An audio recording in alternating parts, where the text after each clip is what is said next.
Hi guys, welcome to my Q&A session. I asked for your questions on social media and I'm here now to answer as many of them as I can. So let's get to it.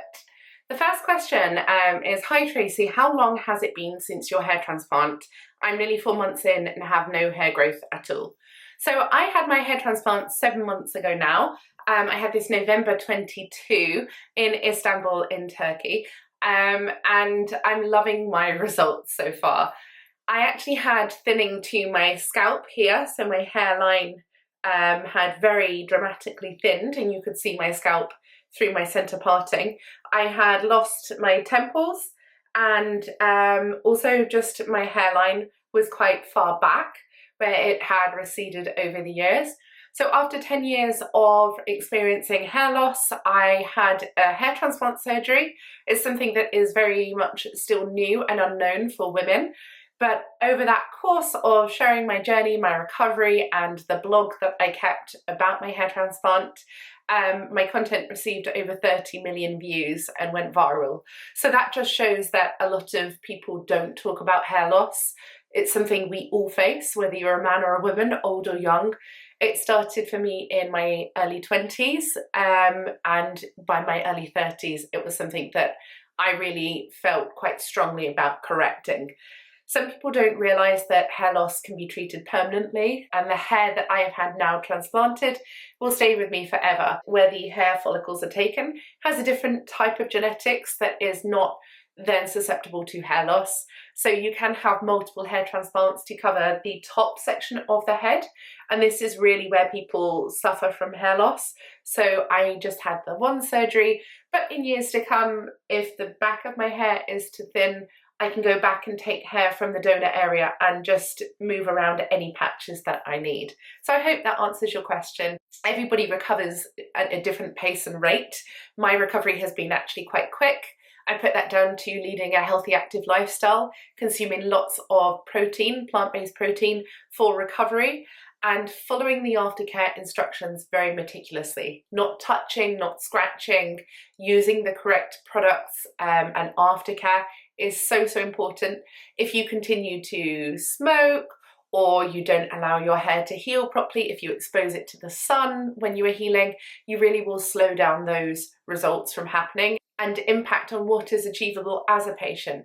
So really in the recovery period, which takes 12 to 18 months, it may seem like a long time to make changes to your lifestyle, but actually if you can be healthier around that time, it will be worth it because the results are for the rest of your life. So you owe it to yourself to give yourself the best chance possible to achieve maximum results. And that's in all aspects of life. The healthier you are, the more active you are, and the kinder you are to yourself, the higher your quality of life will be. You will feel better, sleep better, be in a better mood in general.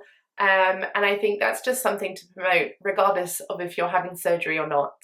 The next question is, who are your children?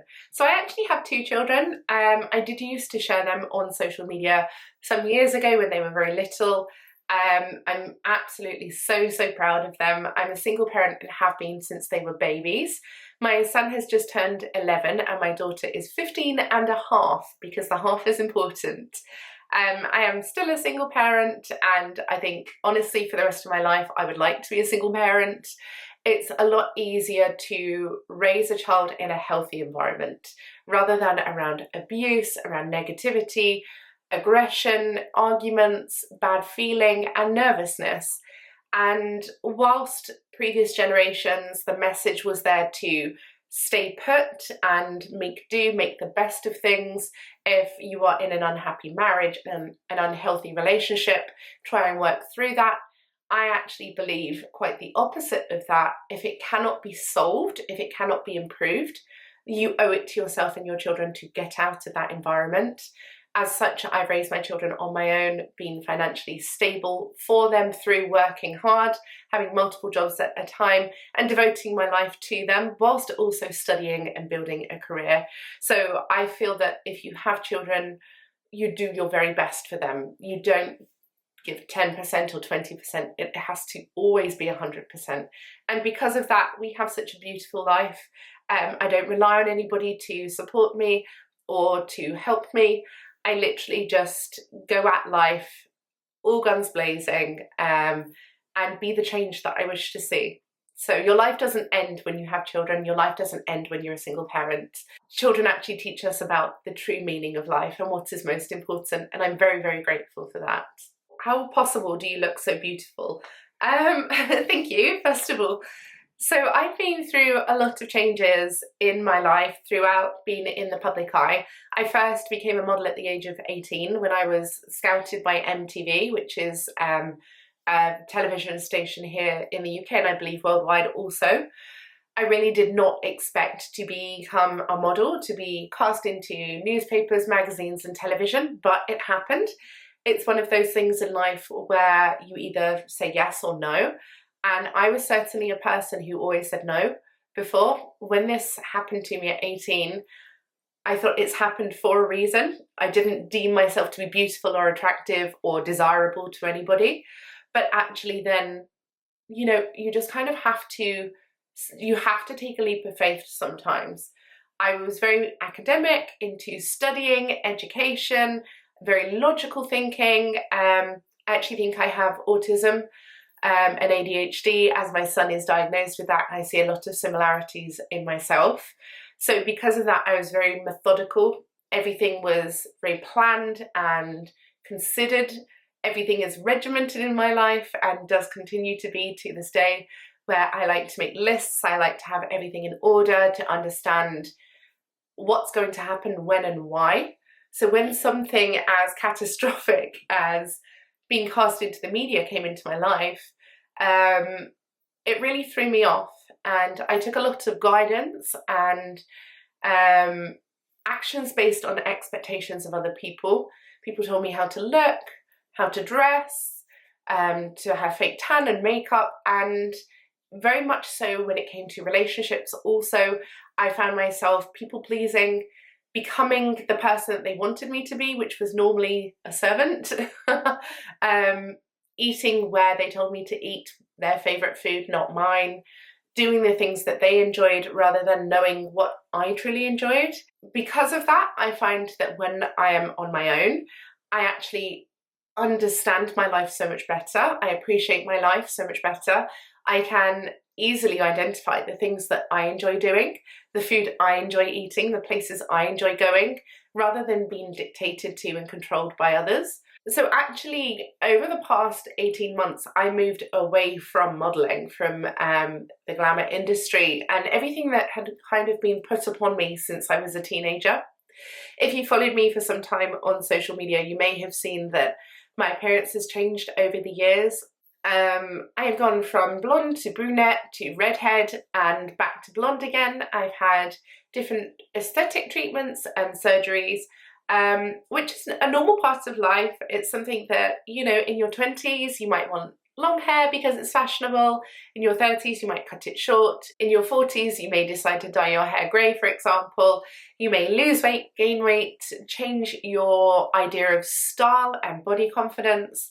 That really is a part of life that is constantly evolving. It's something that we go through every 5 to 10 years, where we are understanding who we are and where we are at our stage in life at present. So you may have noticed that my appearance has shifted up and down throughout the years. I've maintained a very similar body weight. I'm actually the heaviest I've ever been now, and that is partially down to surgery. I have 4 implants in me at the moment. That's 2 breast implants, 2 buttock implants. And they are quite heavy silicone, simply because I could not gain curves throughout my life. I think that very much is down to a kind of ADHD, OCD way of living, because I'm always very active. My mind is very active. My body is physically very active. I climb trees. I run the hills. I do all of these things that prevent me from having high body fat, because naturally I'm just bursting with energy. And I think leading a healthy vegan diet really fuels that. It gives me so much energy and stamina because I'm eating good foods, I'm being active, so my muscle mass is increasing. But it prevented me from being able to have curves, because the lower your body fat, the less curvaceous your body is. So I really wanted to marry those 2 things together. And actually in fitness, as a bodybuilding professional, I got my pro card in 2017 for natural bodybuilding as a plant-based athlete. I increased my muscle mass and absolutely loved being a strong, independent female.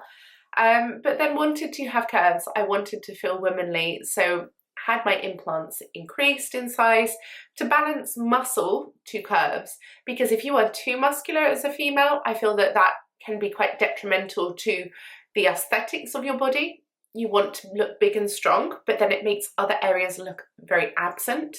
So if you have big broad shoulders, you then want to have a small waist and slightly wider hips, otherwise you're going to look like a Dorito.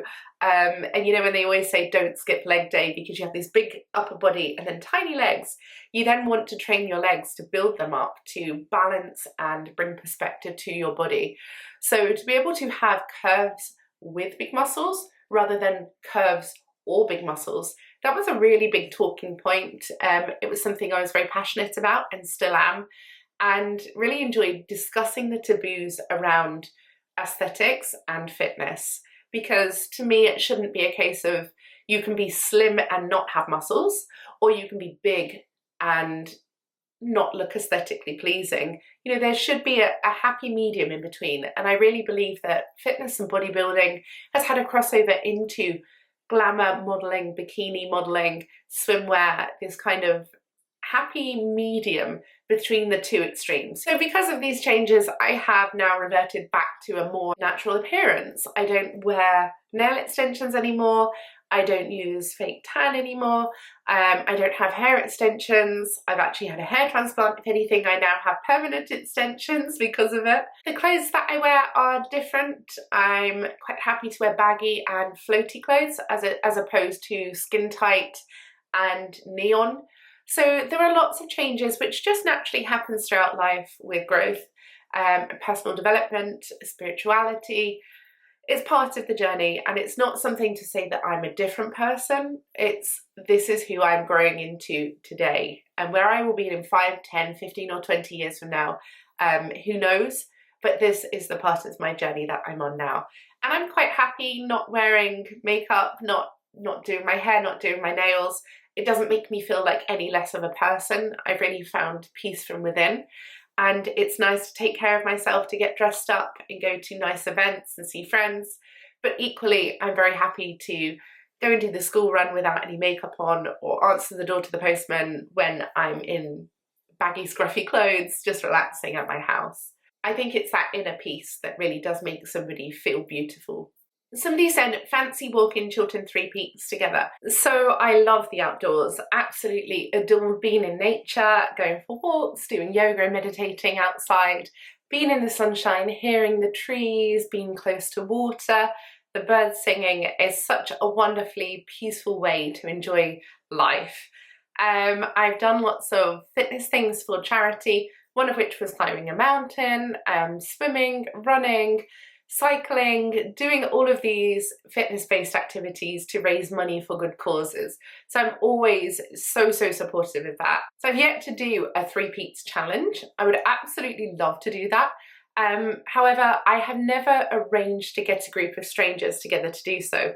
Obviously, being a social influencer, you can be then subjected to people trying to find out where you live, to find out where you're going to be, and then turning up to meet you, which is absolutely fine. It's always really nice to meet people who have followed in my journey and understand the same experiences that I've been through.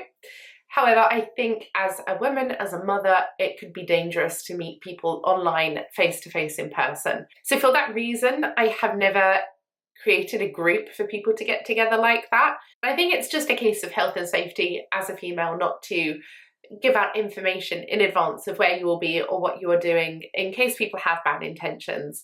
9 times out of 10, touch wood, I think most people are lovely humans and do nice things. They don't put others in danger. But also when you do see things online and in the news of girls being kidnapped or assaulted, it can be a scary world. So for that reason, I would not meet up with somebody I do not know to do a fitness event. But if you're there and I'm there at the same time, then come and say hi, have a lovely experience, and then it's just something nice to share in together. Somebody said, Tracy, will your daughter follow your career path in beauty, health and fitness?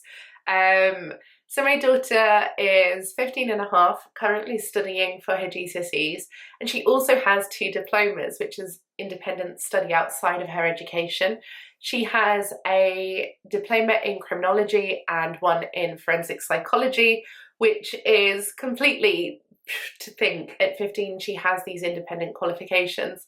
Something that I really encouraged her to do, as when she was looking at a career path, I've always really felt strongly about education and progress.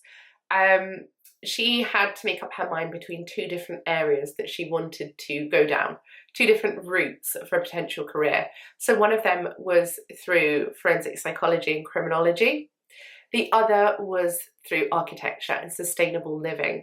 Something that I adore is sustainability. I'm actually designing my own self-sustainable eco house at the moment, and who knows, if it takes me a while, maybe she could be the one to finish the plans.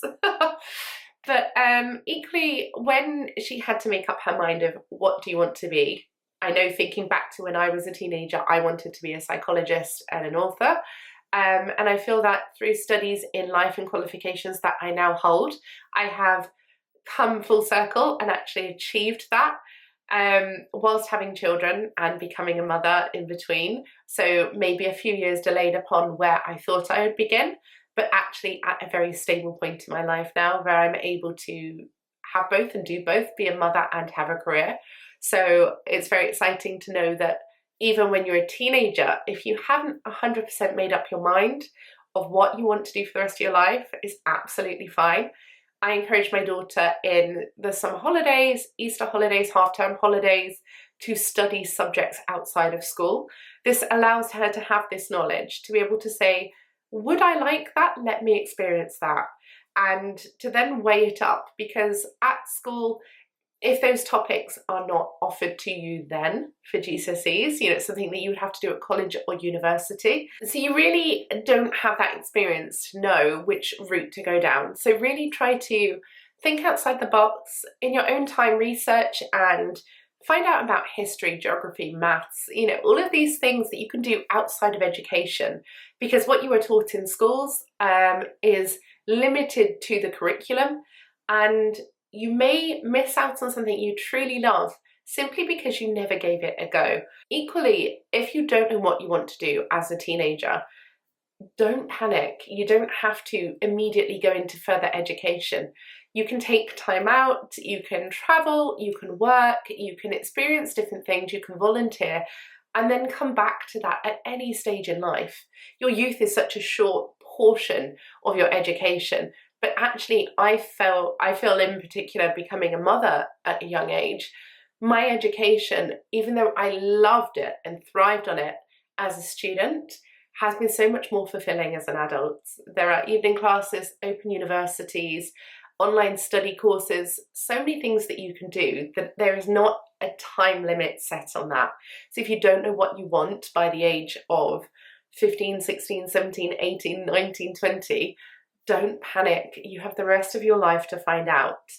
So she is really weighing up between forensic psychology and architecture. I feel that she's leaning down the architecture route more so now, now that she has these qualifications in the other areas. She found it very fascinating, but looking at the long-term bigger picture of where it can take her, where her passion lies, she is amazing at art and design, absolutely incredible.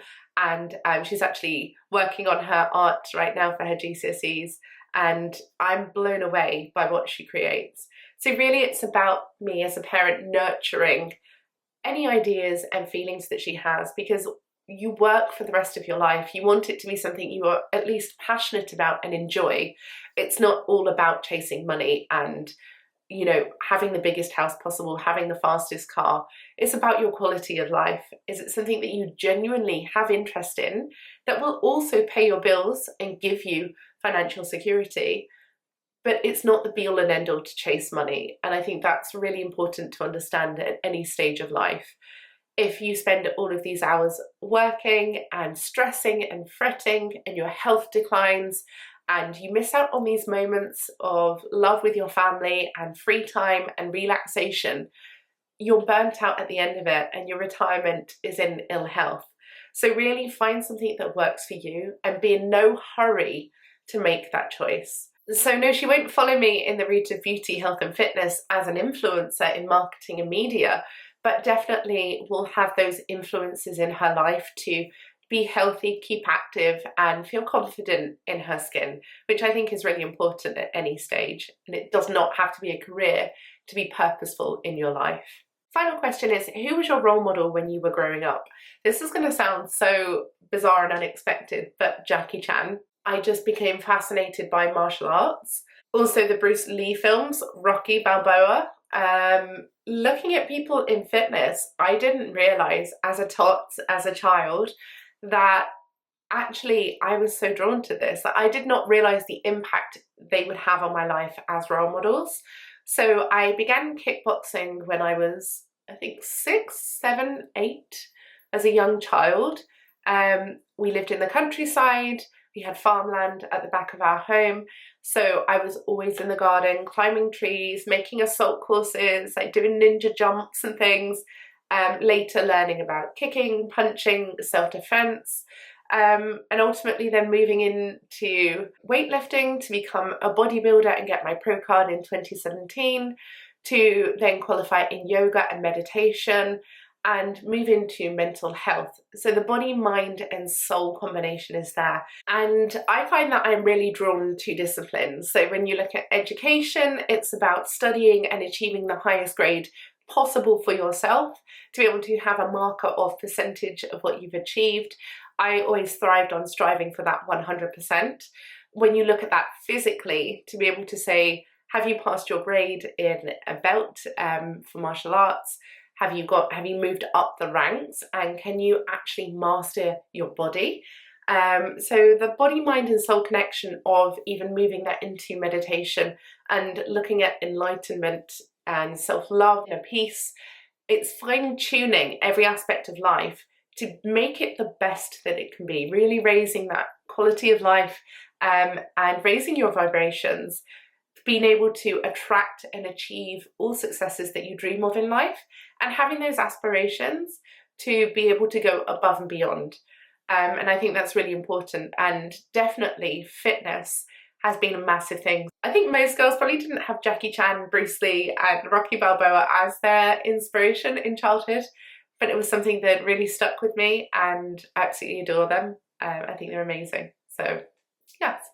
Hopefully that answers your question. So thank you very much for joining me today, guys. I hope that you've enjoyed what we've talked about. I would love to hear your thoughts and feelings on the topics discussed today. Please feel free to leave your comments in the comments box below. I will do my best to get back to them. Until next time, take care of yourself, be kind to yourself and others, and I will see you all soon.